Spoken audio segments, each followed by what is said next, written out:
మరిన్ని interesting movie updates ని ఇప్పుడు బ్రీఫ్ గా చూద్దాం.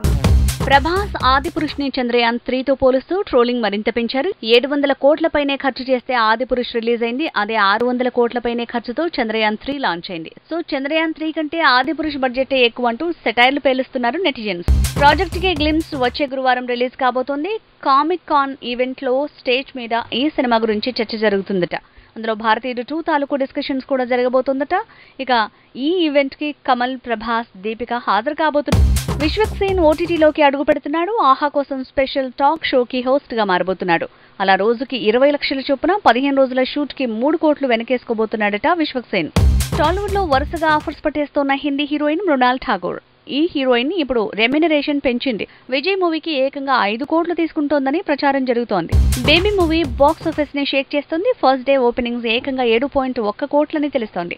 ఇక యూఎస్ లో అయితే ఫస్ట్ డేనే కోటి కలెక్ట్ అయ్యాయట. అనిల్ రావిపూడి మేకింగ్ లో మెగాస్టార్ చిరంజీవి మూవీ షురూ కాబోతుంది. సంక్రాంతికి ఈ సినిమా సెట్స్ పైకి వెళ్తుందట. స్టోరీ లైన్ కూడా చిరుకు నచ్చిందని ప్రచారం జరుగుతోంది. ఇక బాలయ్యతో అనిల్ రావిపూడి తీస్తున్న భగవంత్ కేసరి షూటింగ్ పూర్తి కానుంది. క్లైమాక్స్ షూట్ ని పూర్తి చేసే పనిలో ఉందట ఫిల్మ్ టీమ్. ఈ నెల 25 కల్లా ప్యాచ్ వర్క్ కూడా పూర్తవుతుందని తెలుస్తోంది.